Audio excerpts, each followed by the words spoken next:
Terima kasih. Terima kasih karena sudah meluangkan waktu untuk mengikuti kegiatan saya ini. Pada kesempatan ini, izinkan saya untuk melakukan pembahasan modul 1.4 pendidikan guru penggerak dengan materi budaya positif. Semoga kita semua bisa mengikuti dan memahami isi materi ini dengan baik dan kita bisa menerapkan di sekolah kita SMP Negeri 3 Tanjung Bunga tercinta ini. Baik teman-teman, kita mulai pertama dengan judul pembahasan modul 1.4 budaya positif. Sebelum masuk lebih jauh, ada beberapa pertanyaan pemantik yang harus kita pilih. Apakah Anda setuju dengan pernyataan ini? Pernyataan pertama, hukuman dapat mendisiplinkan anak. Pernyataan kedua, pemberian hukuman dengan hal positif seperti membaca atau membersihkan halaman sekolah dapat meningkatkan disiplin anak. Yang ketiga, memberi penghargaan dapat meningkatkan motivasi belajar anak. Kira-kira di antara 3 pertanyaan pemantik, Bapak Ibu bisa memilih. Lebih dari 1 pun boleh.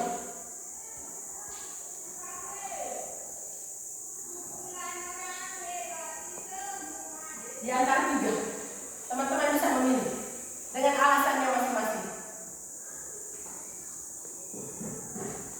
Saya mulai dari Bu Beatrice.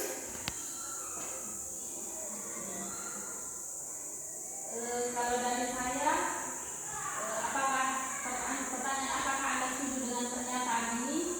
Saya pilih di nomor 3, memberikan penghargaan dapat meningkatkan motivasi belajar anak. Saya setuju dengan pernyataan ini karena setiap niat baik anak-anak harus diberi apresiasi untuk meningkatkan motivasi belajar, dan kita tidak boleh mengatakan salah ataukah tidak memberikan penghargaan yang lain, tidak perlu dalam bentuk uang juga, tetapi dalam bentuk tepukan tangan, dalam bentuk acungan jempol, dalam bentuk senyum, itu juga memberikan motivasi kepada anak.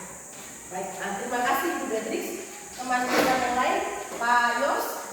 Kalau dari saya pilih yang nomor 2.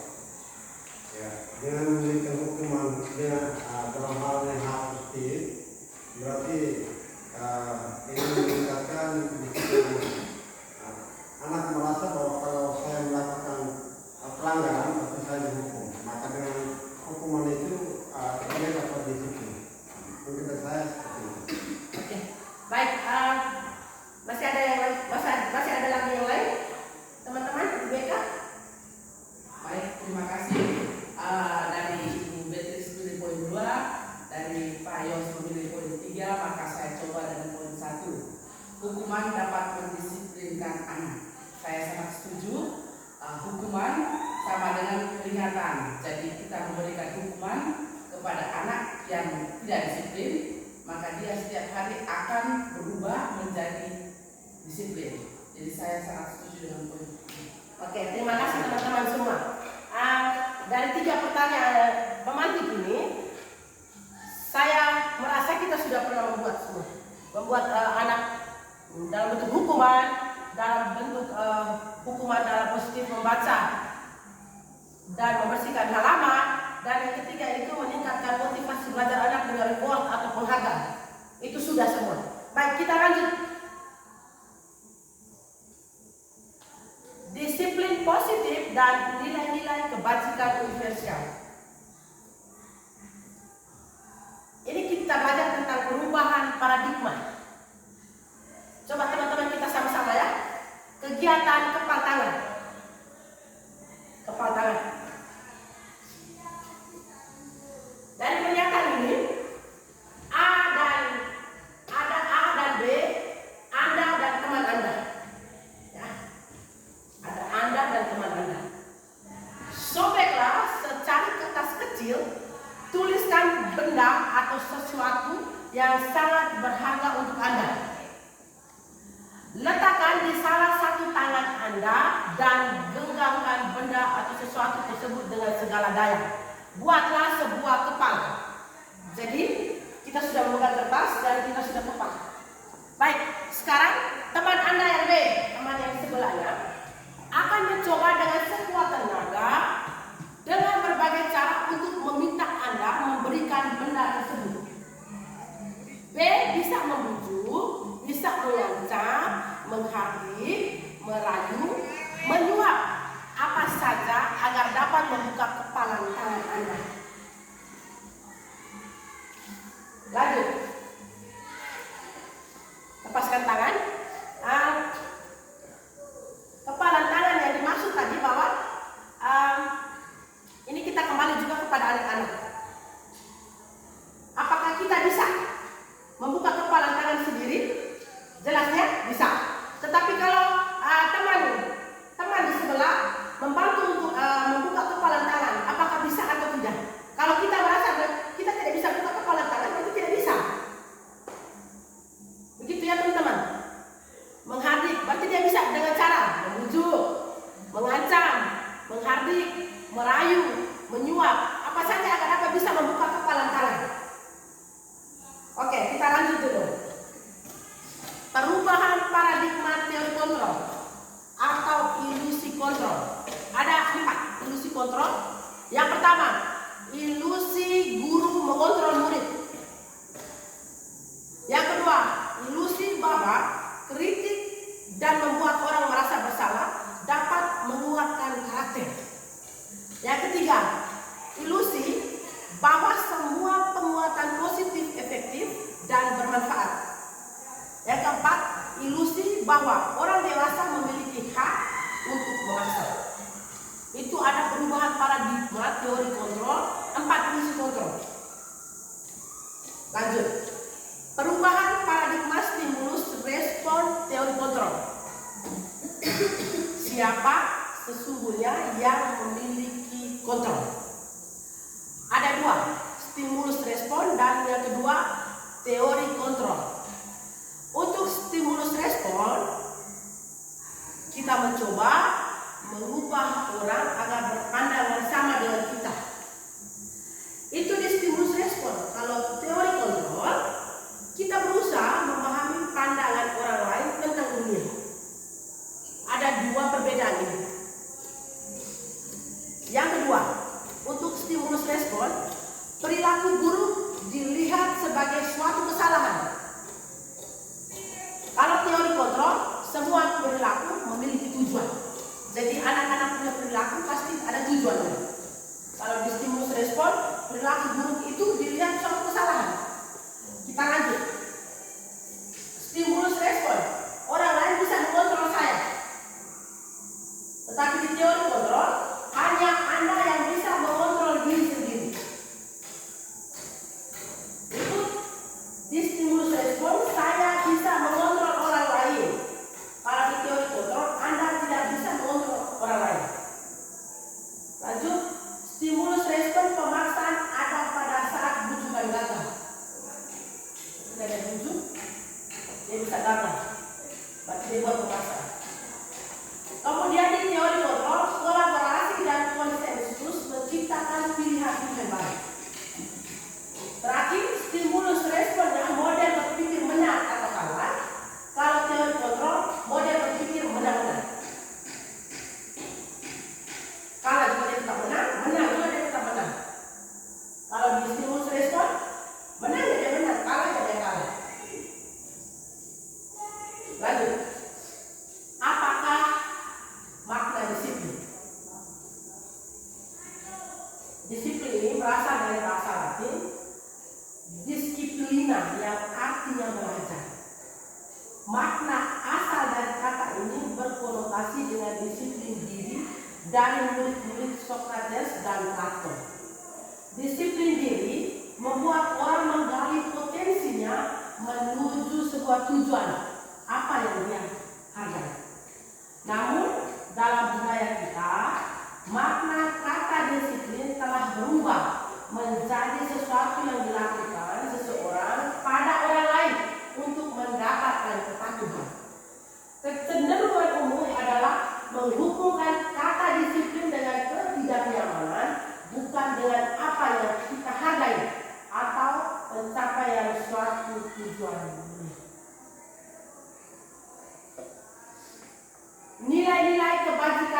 universal. Nilai-nilai kebajikan adalah sifat-sifat positif manusia yang merupakan tujuan mulia yang ingin dicapai setiap individu. Nilai-nilai tersebut bersifat universal dan lintas bangsa, suku bangsa, agama, maupun latar belakang. Setiap perilaku atau perbuatan memiliki suatu tujuan. Dengan menaikkan nilai-nilai kebajikan yang diyakini seseorang, maka motivasi intrinsiknya akan terbangun sehingga menggerakkan motivasi dari dalam untuk dapat mencapai tujuan mulia yang diinginkan. Nilai-nilai kebajikan yang ingin dicapai oleh setiap anak Indonesia kita dengan profil pelajar Pancasila. Ada 6 profil pelajar Pancasila: beriman bertakwa kepada Tuhan Yang Maha Esa dan berakhlak mulia, mandiri, bernalar kritis, berkebinekaan global, bergotong royong, dan kreatif. Teori motivasi, hukuman, dan penghargaan restitusi. Kita belajar dari pertama, teori motivasi perilaku manusia. Ada 3 teori motivasi, yaitu motivasi eksternal, motivasi motivasi eksternal, motivasi internal, dan motivasi internal tujuan disiplin positif. Motivasi eksternal untuk menghindari ketidaknyamanan atau hukuman. Contohnya, apa yang akan terjadi apabila saya tidak melakukannya? Ini anak-anak sudah mulai berpikir, kalau saya tidak melakukan, berarti apa yang terjadi? Berikut, motivasi internal untuk mendapatkan imbalan dari orang lain atau institusi. Contohnya, apa yang akan saya dapatkan apabila saya melakukannya? Ini anak-anak sudah berpikir, ibu menyuruh saya atau membantu, beda. Ada imbalan di sini. Berikut, motivasi internal tujuan disiplin positif untuk menghargai diri sendiri. Contohnya, saya akan menjadi orang yang seperti apabila saya melakukannya. Jadi tujuannya itu beda. Mengapa tidak peraturan saja? Mengapa harus keyakinan keras? Mengapa? Pertanyaannya, mengapa kita memiliki peraturan harus menggunakan helm bila mengendarai kendaraan roda 2? Pertanyaan kedua, mengapa kita memiliki peraturan 3M? Menggunakan masker, mencuci tangan, dan menjaga jarak 1,5 meter. Untuk pendukung motivasi intrinsik, kembali ke nilai-nilai atau keyakinan lebih menggerakkan seseorang dibandingkan mengikuti serangkaian peraturan-peraturan. Dihukum oleh penghargaan. Ada 3. Penghargaan menurunkan kualitas, penghargaan mematikan kreativitas, penghargaan mengurangi motivasi intrinsik. Jadi reward yang tadi itu kita bisa lihat dengan dihukum untuk penghargaan. Penghargaan menurunkan kualitas, penghargaan mematikan kreativitas, dan penghargaan mengurangi motivasi intrinsik. Lanjut lagi dulu. Baik, untuk kesepakatan kelas kita semua sudah buat. Di kelas kita buat, permata pelajaran kita buat. Baik, untuk kesepakatan yang biasa kita buat itu datang tepat waktu mengucapkan salam, menjaga kebersihan kelas, berdoa sebelum dan sesudah kegiatan, aktif dalam pembelajaran, kemudian tertib. Nah, kesepakatan kelas yang nanti kita harus bisa tambahkan, yaitu yang pertama, kami guru dan murid yang saling menyayangi. Berikut, kami murid yang semangat belajar. Berikut, kami murid yang peduli dengan teman-teman. Harus bisa tambahkan di kesepakatan kelas kita masing-masing. Baik, budaya positif. Budaya positif itu ada 3. Ada lingkungan positif, ada keyakinan kelas, dan yang ketiga ada peraturan kelas.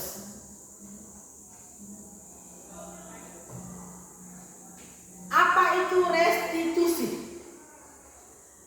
Restitusi adalah proses menciptakan kondisi bagi murid untuk memperbaiki kesalahan mereka, sehingga mereka bisa kembali pada kelompok mereka dengan karakter yang lebih kuat. Restitusi juga merupakan proses kolaboratif yang mengajarkan murid untuk mencari solusi untuk masalah mereka dan membantu murid berpikir tentang orang seperti apa yang mereka ingin menjadi atau tujuan kuliah dan bagaimana mereka harus memperlakukan orang lain. 9 ciri-ciri restitusi. Yang pertama, bukan untuk menebus kesalahan, namun untuk belajar dari kesalahan. Kedua, memperbaiki hubungan. Yang ketiga, tawaran bukan paksaan. Keempat, restitusi menuntun untuk melihat ke dalam diri. 5. Restitusi mencari kebutuhan dasar yang mendasari tindakan. 6. Restitusi diri adalah cara yang paling baik. 7. Restitusi fokus pada karakter, bukan tindakan. 8. Restitusi fokus pada solusi. 9. Restitusi mengembalikan murid yang berbuat salah pada kelompoknya. Kita lanjut dengan 5 posisi kontrol. Ada 5 posisi kontrol yang harus kita belajar bersama-sama. Yang pertama, penghukum. Yang kedua, pembuat orang merasa bersalah. Yang ketiga, teman. Yang keempat, pemantau. Yang kelima, manajer. Contoh, kita mulai dari penghukum. Guru berbuat, ini penghukum. Menghardik, menunjuk-nunjuk, menyakiti, menyindir. Kita biasa menghukum ya, ada beberapa itu. Menghardik, menunjuk-nunjuk, menyakiti, menyindir. Nah, itu kita masuk ke dalam kelompok penghukum. Kemudian, membuat orang merasa bersalah. Contoh, berceramah dan mengatakan seharusnya itu kecewa. Contoh hal kecil ya, contoh hal kecil yang saya alami mungkin di sekolah kita yang saya pernah buat. Kemarin saya menyuruh salah satu anak untuk contoh membawa kayu pukul, karena itu saya butuhkan besok. Tetapi besoknya dia tidak membawa. Nah di situ saya bisa tanya dan sampaikan dia, ibu merasa kecewa sekali. Nah di situ dia merasa bersalah. Contoh hal kecil itu. Kemudian teman membuatkan alasan-alasan untuk muridnya. Teman dengan teman ini mereka bisa membuat satu sama lain alasan-alasan apa yang mereka bisa mengkritik satu sama lain. Yang berikut, pemantau, menghitung dan mengukur. Terima, manajer, mengajukan pertanyaan-pertanyaan. Mengajukan pertanyaan-pertanyaan itu kita guru berbuat. Apa saja pertanyaan-pertanyaan yang kita ajukan untuk siswa. Itu guru berbuat. Yang kedua, guru berkata. Guru berkata di penghukumnya, kalau kamu tidak melakukannya, awas ya, rasakan. Itu mungkin kita koreksi, kita punya diri kembali. Termasuk saya juga pernah melakukan hal seperti ini. Atau Ibu Beatrice bisa ceritakan pengalaman ada hal-hal yang seperti begini di bagian penghukum. Ibu berkata, dengan menggunakan kalau kamu tidak melakukannya, awas ya, rasakan.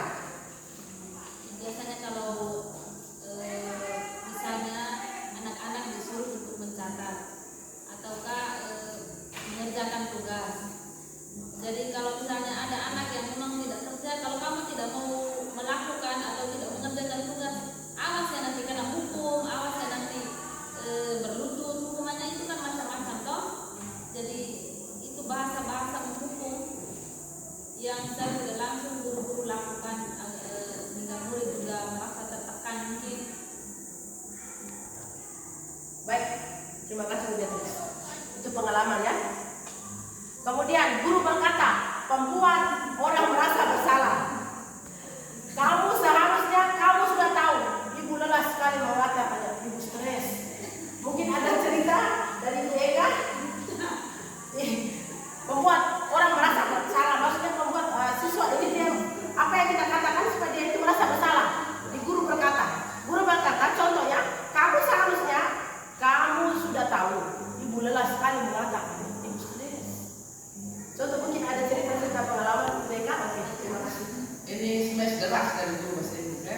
Kalau saya beberapa kali itu kalau saya sangat marah karena tugas yang pernah kerjakan, apalagi kamus tidak pernah dibawa dan alasan lupa di rumah terus, maka kadang-kadang saya menyuruh mereka mencari guru sendiri. Itu karena sudah sangat tidak bisa atasi lagi. Sehingga kadang-kadang bahasa yang muncul adalah suruh mereka mencari guru sendiri, dan itu membuat mereka merasa bersalah, langsung merasa bersalah. Mungkin dari saya coba kecil itu. Baik, terima kasih Bu Eka. Kita lanjut di teman. Guru berkata, ayolah lakukan demi ibu. Masa kamu tidak mau? Ingat, tidak ibu pernah bantu. Tidak ibu pernah bantu. Di sini guru berkata untuk teman. Teman maksudnya siswa ini teman dengan teman.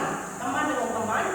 Ayo lakukan demi ibu. Maksudnya dia membantu teman, tetapi yang maksudkan di sini Pak Ibu berkata untuk lakukan demi ibu. Tapi kamu temannya membantu teman yang lain. Begitu. Kemudian di pemantau, guru berkata apa peraturannya? Kita pemantau karena ada kata-kata sekolah tidak bisa lakukan itu. Tidak bisa memantau dengan itu. Kemudian manajer, apa yang kita yakini, apa yang bisa kau kerjakan untuk memperbaiki masalah ini. Itu kita guru sendiri. Manajer itu kita.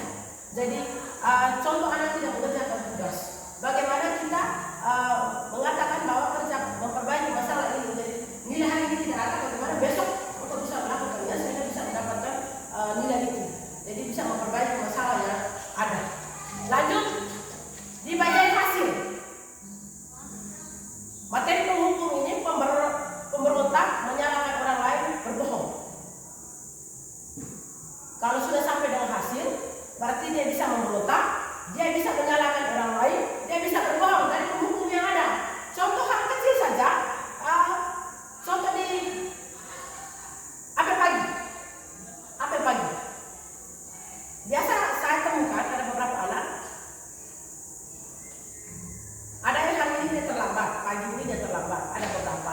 Ada teman juga yang dari belakang, tetapi dia bilang saya tidak terlambat, jadi belakang yang terlambat. Itu ada. Dia bisa menyalahkan orang lain ataupun dia berbohong karena dia takut untuk dihukum tadi. Baik. Yang berikut, pembuat orang merasa bersalah, menyembunyikan atau menyangkal dan berbohong. Itu hasilnya, hasil dari pembuat orang merasa bersalah. Kemudian teman, hasilnya ketergantungan, dia akan tergantung antara temannya. Berikut, hasil dari pemantau menyesuaikan diri bila diawasi. Itu banyak di kelas itu. Kalau guru mengawasi atau guru lewat, kita lewat posisi mereka ribut, mereka sudah tahu. Ayo sudah sana kita mulai. Contoh, itu maunya supaya anak itu kita awasi terus. Mereka maunya seperti itu. Kemudian di manajer menguatkan pribadi itu kita harus kuat sehingga kita bisa melakukan hal-hal yang lain. Kemudian lanjut dengan kaitan dengan dunia berkualitas. Dunia berkualitas ini dari bagian penghukum, murid meletakkan guru di luar dunia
baik, terlambat baik, berlutut kok.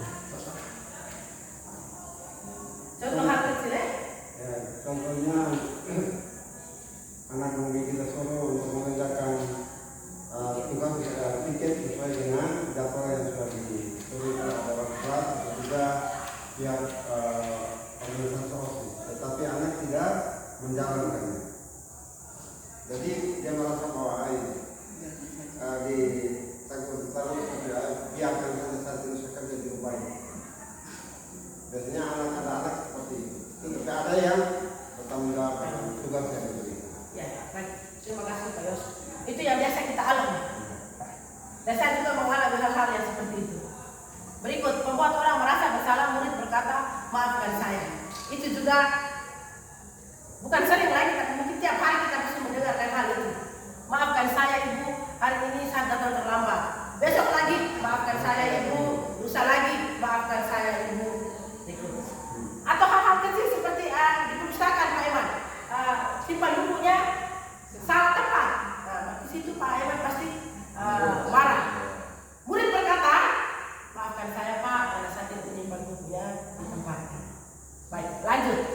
Teman, saya berpikir Bapak Ibu guru, Bapak atau Ibu teman saya ternyata begitu. Itu mereka yang berpikir. Lanjut, pemantau, berapa banyak bintang yang saya harus peroleh, berapa halaman yang harus saya tulis. Jadi di sini anak-anak bisa berkata untuk memantau ini, mereka juga bisa memantau Bapak Ibu guru. Berapa banyak bintang yang saya harus peroleh? Contohnya hal kecil, misal pertandingan bola kaki. Di sini saya sebagai guru olahraga mungkin saya pasti menyampaikan motivasi untuk mereka bahwa Lukas, hari ini pertandingan dengan ini, Ibu minta supaya 1 gol.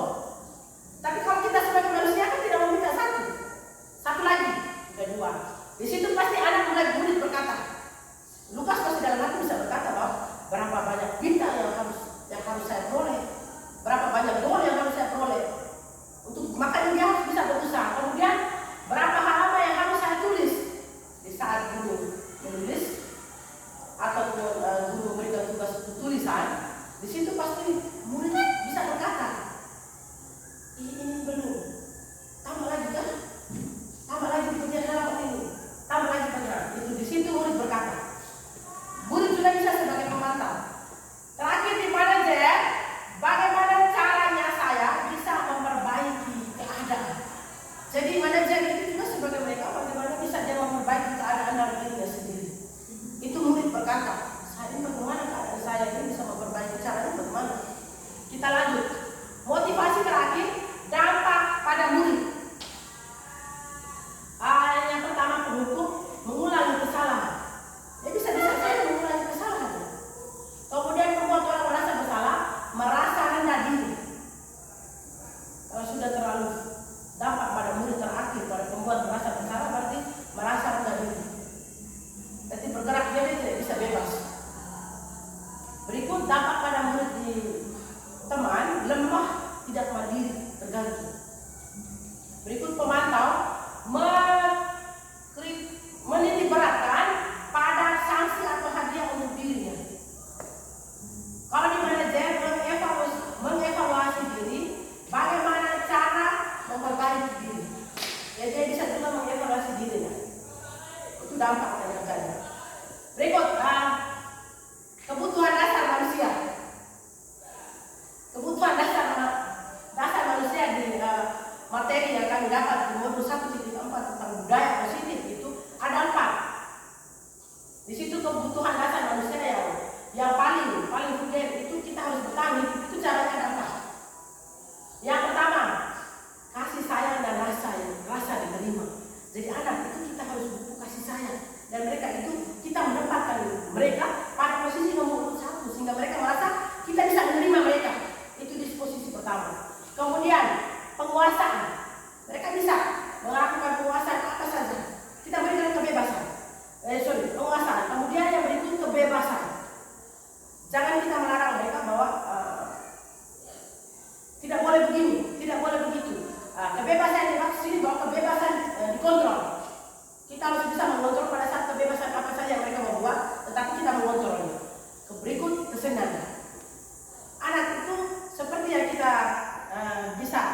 bersama-sama lihat kayak kemarin itu, anak tidak bisa bahwa mereka itu harus tetap di dalam kelas 1 kali 24 jam ataupun 1 tahun berjalan itu mereka tetap di dalam kelas.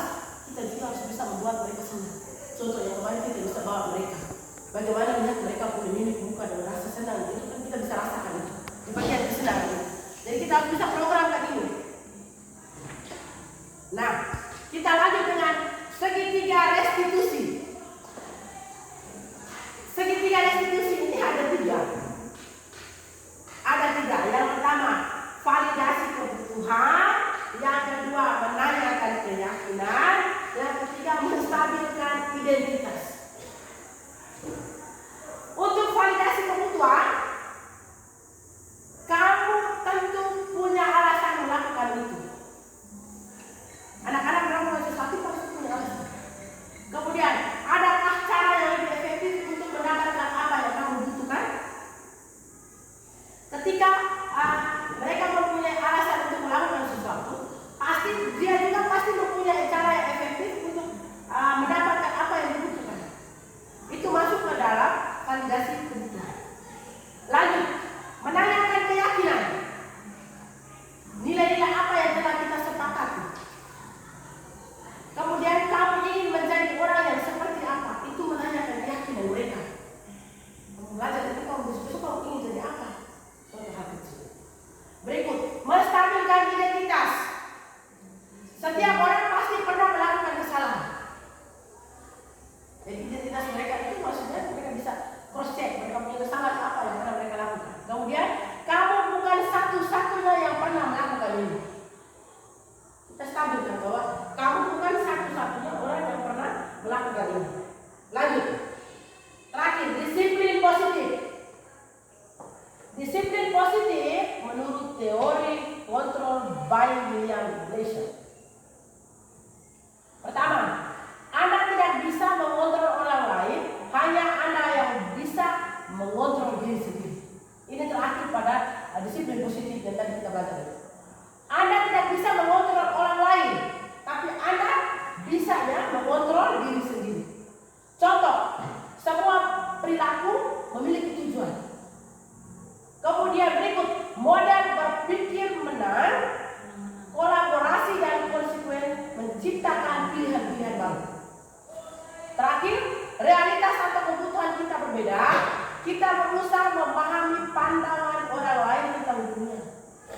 Setiap orang memiliki gambaran yang berbeda-beda. Lanjut, makna disiplin.